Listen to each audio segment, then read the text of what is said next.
Olá pessoal, vamos iniciar mais uma aula, relembrando aí o nosso evento, Escola de Classes, com o nosso projeto da área 3, o nosso campo, a Associação Bahia Norte. Vamos aí relembrando para que vocês possam estar acompanhando aí o nosso projeto dos requisitos das classes. Nós vamos trabalhar hoje com esse requisito da classe de pesquisador, mas eu gostaria de lembrar de que é um requisito muito importante também para líderes ou aspirantes a líderes. Eu até recomendo e oriento que vocês, diretores, coordenadores e diretores também do Clube de Líderes, possam ter esse material. É um material muito importante sobre esse requisito. Também é um conteúdo para a especialidade de astronomia, né? Então vocês possam estar acompanhando aí o requisito dessa classe e também da classe de líder e também da classe de líder, da classe agrupada, né? E também da especialidade de astronomia. O conteúdo está lá na seção 7, né? Estudo da natureza. E nós vamos relembrar o material, o conteúdo aí de Alfa do Centauro e a constelação de Órion, tá bom? Nós temos um conteúdo aqui na classe que vocês estarão desenvolvendo e faremos um conteúdo maior, mais amplo para o assunto, para que vocês possam estar acompanhando com melhor qualidade, com mais conteúdo. Fizemos um vídeo recentemente, mas foi muito pequenininho, resumido, menos de 10 minutos. A gente vai fazer agora um vídeo maior, com mais conteúdo, mais material, com alguns vídeos para vocês poderem compreender melhor esse material, o assunto no geral, tá bom? Então, relembrando aí o conteúdo do requisito, para que vocês possam estar acompanhando, tá bom? Vamos estar passando agora um vídeo introdutivo para que vocês possam estar ligados no assunto.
Beleza, pessoal? A nossa temática está baseada lá na seção 7, eu estudo a natureza, da classe de pesquisador, também nas classes agrupadas. E recomendamos também esse conteúdo desse material para os aspirantes a líderes, os coordenadores aí e os diretores de clube de líder. É um conteúdo muito interessante para que vocês possam estar passando videoaulas para os seus aspirantes, tá bom? Então o requisito está baseado lá em identificar a alfa da constelação de Centauro e a constelação de Órion, né?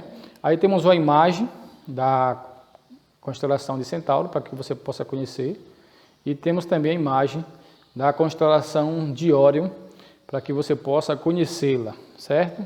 Gostaria de recomendar para vocês aprenderem mais sobre o conteúdo, esses 3 livros também, O Grande Conflito, Os Eventos Finais e os Mistérios de Órion, para que vocês possam se aprofundar mais nesse conhecimento desse assunto.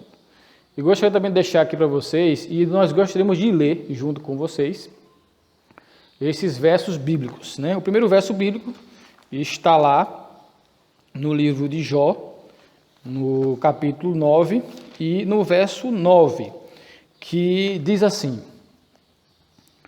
o que faz a Ursa e o Órion e o 7 estrelo e as câmaras do sul? Então aqui as citações de 3 constelações, certo? Para que a gente possa entender as citações bíblicas. E gostaria de também ler com vocês Jó 38, verso 31, que diz assim: ou poderás tu ajuntar as cadeias do 7 estrelo, ou soltar os atrilhos do Órion? Então há um questionamento aí na Bíblia de Deus falando com Jó. O que é que Jó sabia?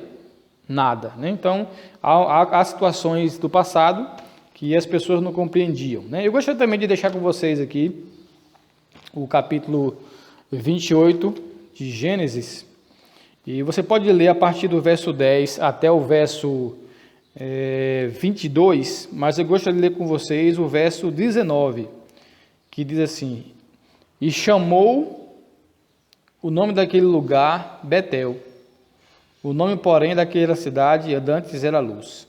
Aqui é uma referência de quando Jacó estava fugindo, né? Indo para a terra da sua parentela, ele dormiu nesse local, descansou nesse local, e teve uma visão de uma escada que era da terra até o céu, e que anjos subiam e desciam, né? Que significa também, Betel, a porta do céu. Então, algumas referências para que vocês possam estar estudando dentro desse conteúdo, para podermos aprender melhor. A temática está baseada lá no livro de Primeiros Escritos, que é para cumprir o requisito da classe, mas também eu recomendo esse conteúdo para a especialidade de astronomia. É um requisito espiritual muito bacana para que vocês possam estar estudando dentro da especialidade de astronomia, certo? A temática está em cima de uma profecia que está lá em Apocalipse, no capítulo 1 e o verso 7. E a gente vai deixar com vocês também aqui o verso, que diz assim: eis que vem com as nuvens, e todo olho verá, até mesmo os que transpassaram, e todas as tribos da terra se levantarão sobre ele. Sim, amém. A temática está focada na profecia de que todo o olho verá, certo? Para que a gente possa compreender, a gente tem que pegar desse foco aí. O livro dos Escritos, página 41, relata uma das visões da irmã White, que fala sobre esse assunto. Diz assim: em 16 de dezembro de 1848, o Senhor me deu uma visão acerca do abalo das potestades do céu. Nuvens negras e densas subiam e chocavam entre si. A atmosfera abriu-se e recuou. Podemos então olhar através do espaço aberto em Órion, de onde vinha a voz de Deus. A santa cidade descerá por aquele espaço aberto. Vi que as potestades da terra estão sendo abaladas agora, e que os acontecimentos ocorrem em ordem: guerras, rumores de guerra, espada, fome e pestilência devem primeiro abalar as potestades da terra, e então a voz de Deus abalará o sol, a lua, as estrelas e a terra. Vi que as agitações das potências na Europa não é como alguns ensinam, e o abalo das potestades do céu, mas sim o abalo das nações iradas. Está lá em Primeiros Escritos, página 41, para que vocês possam estudar, né? Aqui você já está estudando, né? É interessante dizer que você, assistindo essa videoaula, você já está cumprindo o seu requisito para você fazer o seu relatório lá na sua pasta, tá bom? Então nós temos aqui o conteúdo, né? Explicando o que é as potestades do sol, do céu, né? Que são o sol, a lua e as estrelas, as potestades da terra, que são as que governam a terra, para que você possa entender. Você pode pausar aí a aula para que você possa ler esse conteúdo melhor. E a gente tem aí também o conteúdo de alguns contextos desse capítulo que fala que logo ouvimos a voz de Deus, semelhante às muitas águas, o qual anunciou o dia e a hora da vinda de Jesus, os santos vivos, em número de 44.000, aí você vê todo o conteúdo de eventos finais na página 272, tá bom? Eu gostaria também de citar para você, para que você possa ler, o grande conflito, na versão mais velha, na página 642, onde ela também fala que viu, né, no momento do livramento dos santos, em que Deus falou está feito, ela viu o grande clarão de Órion, né, a olho nu, né, nós veremos a olho nu, e ela viu as mãos de Deus com as tábuas da lei, destacando o quarto mandamento, que é o sábado. Então, está lá no contexto de grande conflito, página 642, para que vocês possam estudar e ler também o conteúdo para se aprofundar sobre o assunto, tá bom? É interessante citar que isso foi uma descoberta científica. A irmã White escreveu isso há mais de 100 anos, se eu não estou enganado, você pode fazer as contas, aí nós estamos em 2020, o ano de 1846, se eu não estou enganado, você vai bater as contas aí, o tanto de tempo que ela escreveu há muitos anos atrás.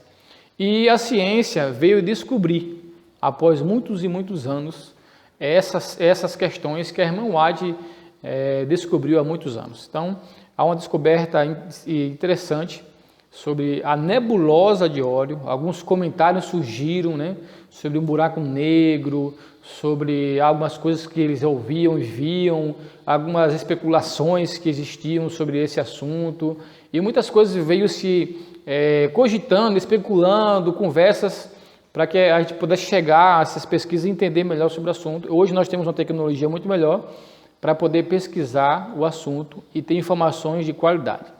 Eu gostaria de apresentar para vocês aqui, esse material está, se eu não estou enganado, em espanhol, certo? Esse foi um jornal que foi publicado, certo? Na época que foi repercutido essa notícia, né? O conteúdo do assunto, da descoberta científica de Órion. Eu não sei se vocês vão perceber aí, você pode analisar, você pode ampliar a imagem aí. Você vai ver que aqui fala túnel de luz, né? La Nova Jerusalém, né? O conteúdo do assunto da matéria. Você vê aqui Mateus 24:14, onde fala Apocalipse 21:2, algumas citações bíblicas que foram divulgadas, né? Cidade de Ouro, né? Que é a referência do conteúdo desse jornal que foi publicado. Eu não sei a data específica que foi publicada, não posso afirmar, mas foi publicado assim após as especulações dessa descoberta aí, de muito vazamento de informação e tudo, certo? Então é um assunto interessante para você se aprofundar. Também foi publicado no ano de 1959 pelo professor Julian Mignan, né, que é membro da Associação Brasileira de Astronomia. Ele escreveu um livro chamado Maravilhas da Ciência. Ele cita lá a descoberta, a visão da irmã White, né, de Primeiros Escritos do página 41, e ele faz vários comentários sobre essa visão que a irmã White cita, né? Ali está o contexto do livro, esse é um contexto do livro que ele publicou. É interessante lembrar que da importância dessa informação, porque esse professor, ele era membro da Associação Brasileira de Astronomia, ou seja, para a pessoa que é membro da Associação Brasileira de Astronomia, publicar um livro, é uma pessoa que pelo menos tem uma boa credibilidade para fazer isso, né? Então nós podemos ver que o conteúdo é um conteúdo bom, né? A gente não pode estar dizendo que é um conteúdo de má qualidade, é um conteúdo bom. Então ele cita ali a questão da visão da irmã White sobre o conteúdo de Órion, E aí faz alguns questionamentos, por exemplo, como é que irmão White sabia que existia aquele espaço aberto em Órion, né? Como é que ela sabia que ele seria uma cidade por ali, né? Então, assim, ele faz alguns comentários, né? E a ciência hoje mostra que no espaço aberto de Órion cabe hoje 90 sistemas solares do nosso. O nosso sistema solar é o Sol e os planetas, né? Então, você faz uma pequena ilustração, o Sol e os planetas vezes 95, vezes 90, né? Então, você percebe que é um espaço enorme, né? Que ela afirmou que desceria uma cidade santa. Então, eles fazem o questionamento se era uma revelação, é uma inspiração. Então, existem muitos questionamentos para você estudar o conteúdo. Algumas coisas que a gente pode afirmar sobre o conteúdo. Na Bíblia, a gente não tem versos bíblicos, textos bíblicos, que podem afirmar, né? Assim, está lá claro, Jesus vai voltar por Órion. Não tem esses textos bíblicos. É claro que com os nossos estudos, a Bíblia diz que devemos examinar as Escrituras, né? Devemos estudar a Bíblia. E aí existem alguns pontos que eu gostaria de destacar aqui sobre o conteúdo. Primeiro, a irmã White, ela afirma que ela ouviu a voz de Deus por aquele espaço aberto.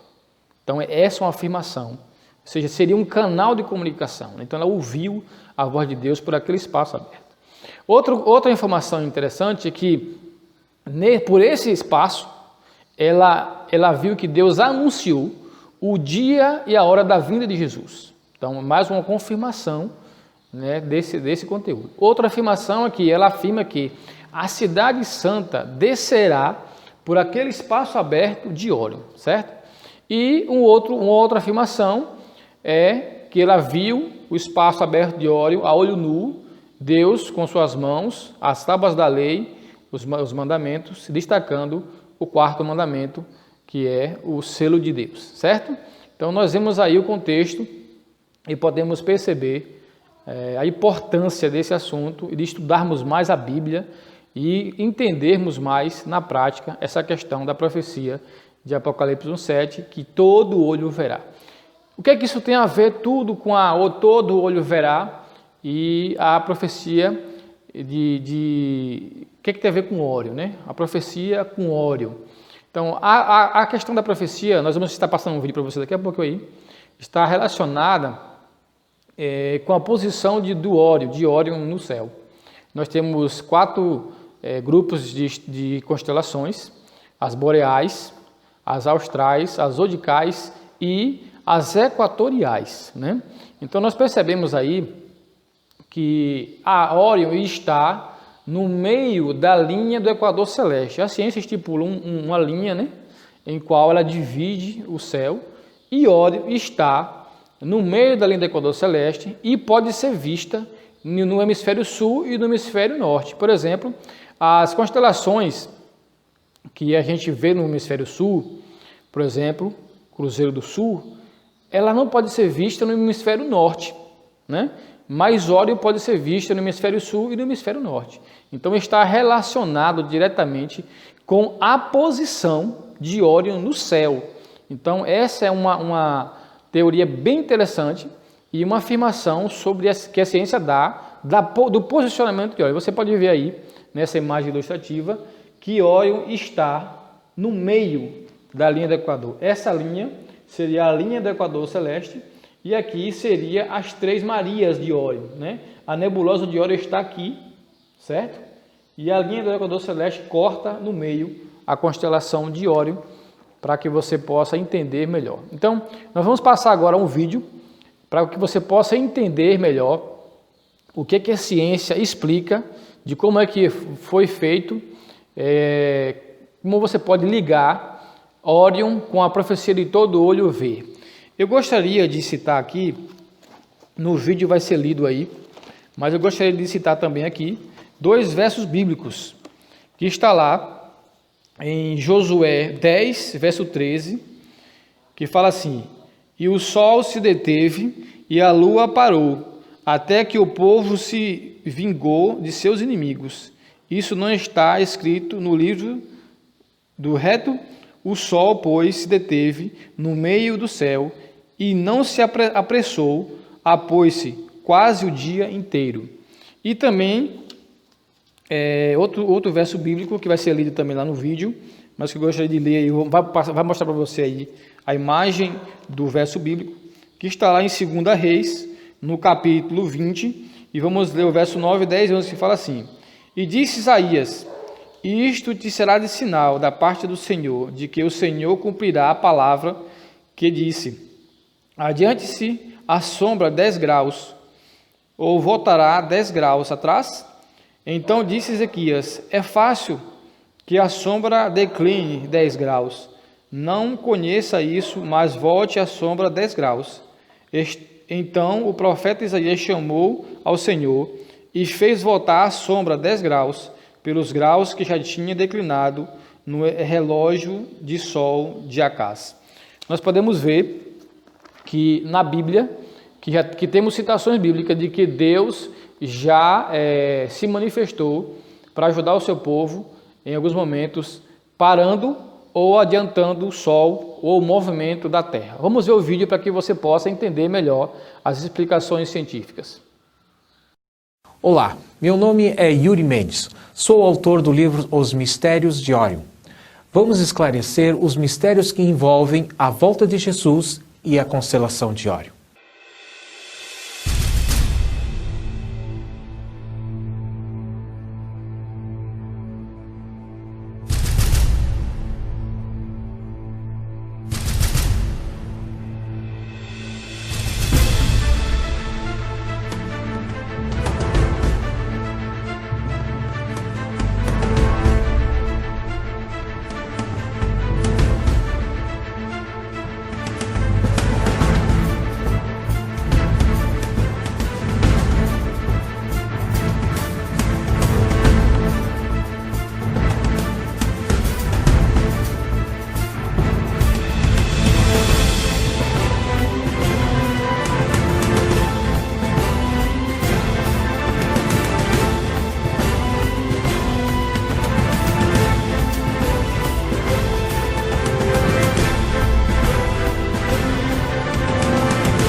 A temática está baseada em duas visões de Ellen White. A primeira em 1846, onde ela relata que viu um espaço aberto glorioso de luz no céu. A segunda visão é em 1848, onde ela relata também que viu nuvens negras densas chocando-se no céu. E num certo momento, as nuvens recuaram e ela pôde ver um espaço aberto em Órion. Será que Jesus vai voltar através de Órion? O que é essa abertura no céu? O que é Órion? Será através da astronomia que poderemos esclarecer qual a relação desta visão com a volta de Jesus. A astronomia é uma ciência, e a ciência é conhecimento, e todo conhecimento vem de Deus. E pela palavra de Deus, todo o universo foi criado, todas as coisas, assim como as coisas visíveis, são feitas daquilo que não vemos. Hebreus 11, verso 3. O que não enxergamos? Será que podemos enxergar o ar? Será que enxergamos os átomos? Será que enxergamos as moléculas? Pois bem, todas as coisas são feitas de átomos e partículas. E essas partículas se unindo formam átomos, e os átomos moléculas, e as moléculas a matéria. Isto é a marca registrada de Deus. Todas as coisas são constituídas de átomos e partículas. Tanto a estrela, como o Sol, a galáxia, o nosso planeta, você, eu, todas as coisas que estão em volta de você são formadas de partículas e átomos que formam a matéria. Então, todas as coisas são feitas daquilo que não enxergamos, os átomos. O que é Órion? Órion é uma constelação, um agrupamento de estrelas, sendo que as principais estrelas são Betelgeuse, Bellatrix, Rigel, Seyft e as bem conhecidas Três Maria, que representa o cinturão do Órion. Além dessas estrelas, existem outras que envolvem a constelação, entre elas nebulosas escuras de emissão e de reflexão. Mas a principal nebulosa é a nebulosa M42, que está abaixo das Três Marias.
Essa nebulosa é constituída de gases ionizados por partículas e ventos solares produzidos pelas estrelas que estão no seu centro. Ela está a 1.500 anos-luz distante do nosso sistema solar. O que seria isso? Anos-luz é uma unidade de medida na astronomia. A luz percorre nada mais do que 300 mil quilômetros por segundo, sendo que em um ano ela percorre 10 trilhões de quilômetros. Assim entendemos que 1.500 anos-luz corresponderá a 15 quatrilhões de quilômetros distante do nosso sistema solar. Se nós viajássemos à velocidade da luz, levaríamos nada mais do que 1.500 anos para chegar até lá. Mas não conseguimos viajar na velocidade da luz. A maior velocidade que o homem alcançou foi de 64 mil quilômetros por hora com as sondas Voyager e a New Horizons. Viajando à velocidade de 64 mil quilômetros por hora, nós levaremos nada mais do que 26 milhões de anos para chegar até a nebulosa de Órion. Em outras palavras, precisaríamos de 800 mil gerações humanas para alguém chegar até a nebulosa de Órion. No centro dessa nebulosa existe um grupo de estrelas conhecida como trapézio. Essas estrelas têm de 10 a 15 vezes o tamanho do nosso Sol. Elas produzem ventos solares que criam uma pressão, fazendo com que as nuvens, os gases, se afastem que estão em volta dessas estrelas, criando uma cavidade mais ou menos de 81 trilhões de quilômetros de profundidade. Atrás dessa nebulosa existe uma outra nebulosa, chamada a nebulosa KL, descoberta em 1967. Mas todas essas coisas não é exclusivo da nebulosa de Órion. São encontrados em outras nebulosas, em todas as outras constelações, em qualquer parte da nossa galáxia. Bem, será que essa cavidade é um buraco negro? Não. Um buraco negro, muitas vezes nós entendemos que seja alguma coisa que você caia e tenha que sair no outro lado. Não. O buraco negro é uma estrela em colapso. Quando ela atinge o auge de sua plenitude, ela explode. E ao explodir, ela perde toda a matéria, ficando só o seu núcleo, que chamamos de estrelas de nêutron. Só existe nêutron nesse núcleo. Mas a estrela continua a girar, entrando em colapso, ao ponto de criar um campo magnético como se fosse um dínamo. E essa força é tão forte que ela atrai tudo, até mesmo a luz.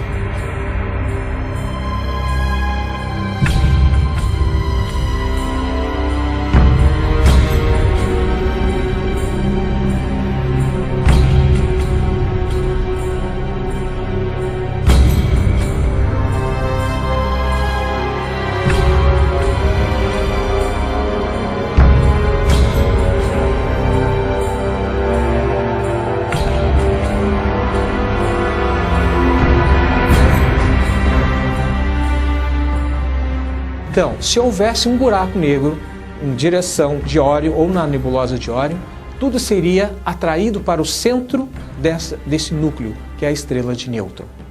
Assim como o nosso planeta, que está próximo à constelação de Órion. Então, um buraco negro não existe na constelação de Órion e muito menos no centro da nebulosa. Então, qual é a relação da constelação de Órion com a volta de Jesus? A Bíblia menciona no Evangelho de Mateus, capítulo 24, que todo olho o verá. Como é que isso é possível? Como alguém que está num lado do planeta e no outro verem Jesus ao mesmo tempo? Nesse mesmo capítulo, Mateus menciona que a volta de Jesus será como um raio que vem do Oriente ao Ocidente. Um raio cai vertical ou horizontal? Um raio cai vertical. Então, o que Mateus estava querendo nos dizer? Um raio do Oriente para o Ocidente faz nos lembrar o Sol. O Sol nasce no Oriente e se põe no Ocidente. Será que é o Sol que está girando em torno da Terra ou a Terra que está girando em torno do seu eixo? Esse movimento que vemos no céu é aparente. Na realidade, não é o Sol que está se movimentando, é a Terra em seu eixo através da sua rotação, como se fosse do Oriente para o Ocidente. O verso está nos indicando que haverá uma alteração na velocidade da rotação da Terra no momento da volta de Jesus. Será que isso é possível? Vamos ver cientificamente na Bíblia e no Espírito de Profecia se isso realmente acontecerá. Na Bíblia existem duas passagens que nos indicam que isso já aconteceu, que a rotação da Terra já foi alterada 2 vezes. O primeiro relato está em Josué, capítulo 10, verso 13, e em 2 Reis, capítulo 20, verso 9 ao 11. Então, não foi o Sol que parou e nem retrocedeu. Foi o eixo, a rotação da Terra que provocou esse movimento. E esse movimento foi provocado por Deus. Podemos entender que Deus tem poder para mexer na rotação, para acelerar. No Espírito de Profecia encontramos evidências que isso também é possível. No grande conflito, no capítulo Livramento dos Justos, Ellen White nos relata de um sol à meia-noite. Ela fala novamente sobre nuvens densas negras chocando-se e o espaço aberto para a volta de Jesus. Nesse momento, ela nos diz que vê os constelados e, ao mesmo tempo, vê o sol rompendo em tempo em tempo. Vejam bem, as estrelas nós enxergamos à noite e o sol ao dia. Como ela poderia ver o sol e as estrelas ao mesmo tempo? Assim podemos entender que na volta de Jesus, através da Bíblia e do Espírito de Profecia,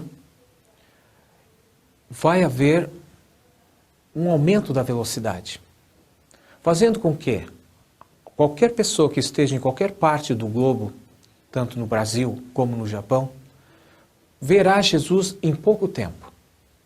A velocidade da Terra, da rotação, é de 1.600 km por hora. Nos dá um período de 24 horas. Mas essa rotação sendo alterada, esse movimento possivelmente fará que o período do dia seja de 2 a 3 horas.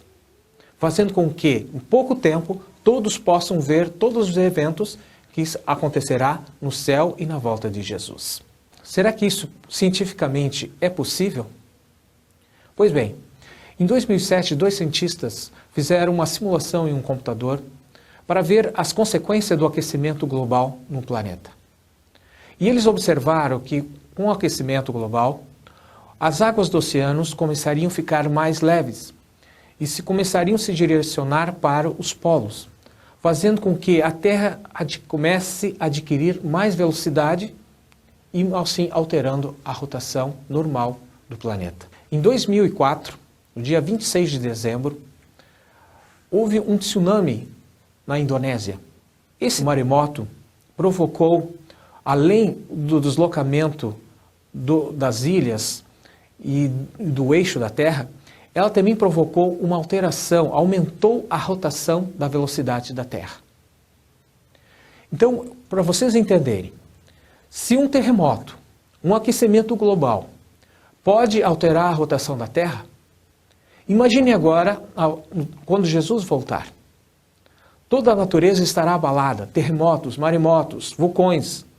Tudo isso provocará alteração da Terra, indicando que o que Mateus viu, um relâmpago saindo do Oriente ao Ocidente, está nos indicando que a Terra está sendo alterado a velocidade da rotação.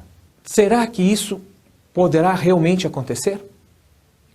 Lembra que a Bíblia, em Isaías e Apocalipse, nos fala que o Sol vai se aquecer até 7 vezes, que abrasará os homens no momento da volta de Jesus?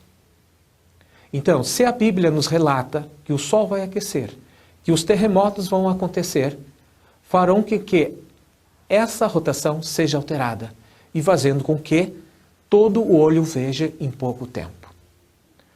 Mas será que é só isso? Qual é a relação de Órion com todo o olho verá? Muito bem. Como nós sabemos, as constelações são divididas em grupos.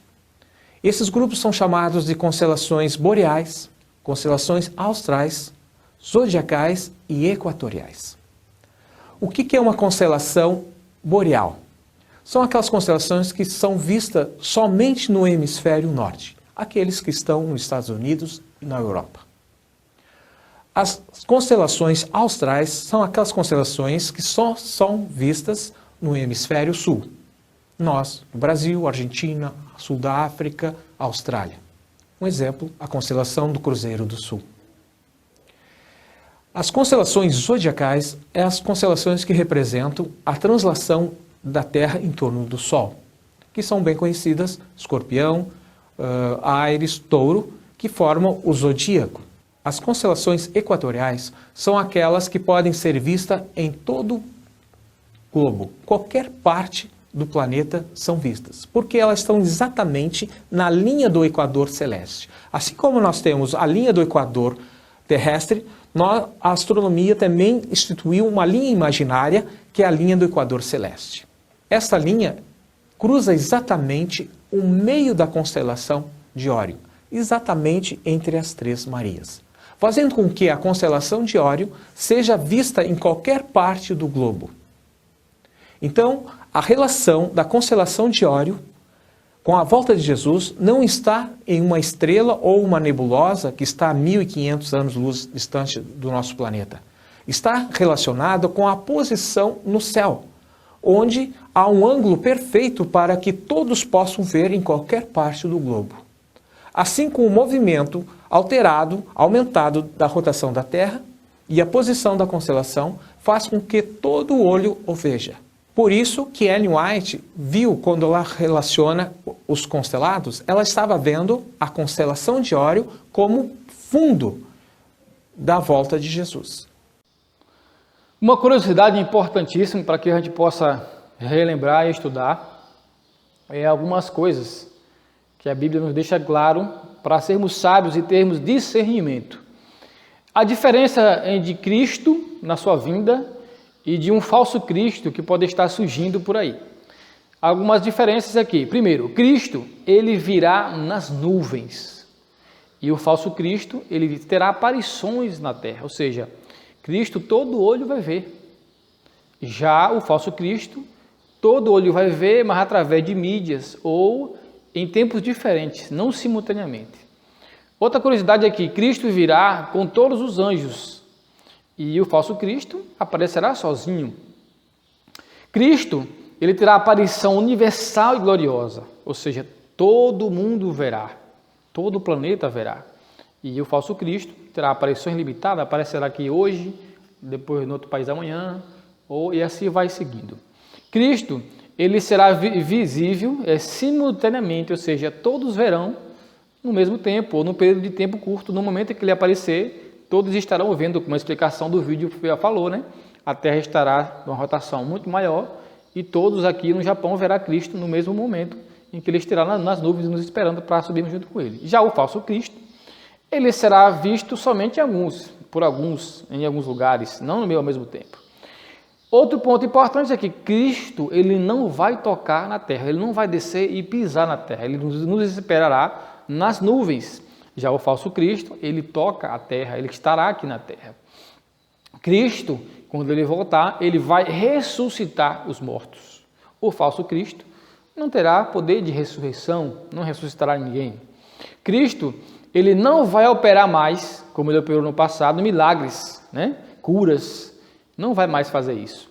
E o falso Cristo estará operando milagres, curas, né? Enganos. Cristo, ele não mudou a sua lei, os mandamentos permanecem os mesmos, principalmente quando a gente se refere ao sábado, e o falso Cristo, né, ele alega ter mudado o sábado para um outro dia de guarda, e alguns princípios e costumes e tradições, né? E aí, Cristo, na sua vinda, ele vai destruir os ímpios e o falso Cristo, né? Então fica a dica para vocês aí, para que vocês possam estar cientes aí, para termos discernimento.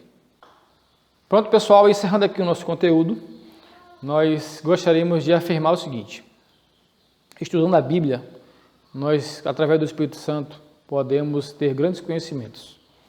E a nossa recomendação é que você estude a Bíblia, estude o Espírito de Profecia, para que a gente possa ter instrumentos na mão de Deus.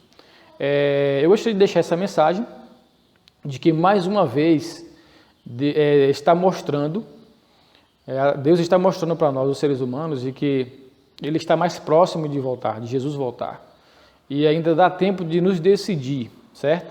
Esse é um conteúdo espiritual muito bacana que você deve conhecer e aprender mais. Cumprido o requisito da sua especialidade, da sua classe, da sua especialidade, certo? Vamos encerrando por aqui. Gostaríamos de lembrar para vocês estarem se inscrevendo no canal, para que você possa estar recebendo as notificações dos novos vídeos. Vá lá direitinho e acompanhe o nosso canal, para que você possa estar cumprindo os requisitos das suas classes e das suas especialidades, tá bom? Valeu, pessoal, até a próxima!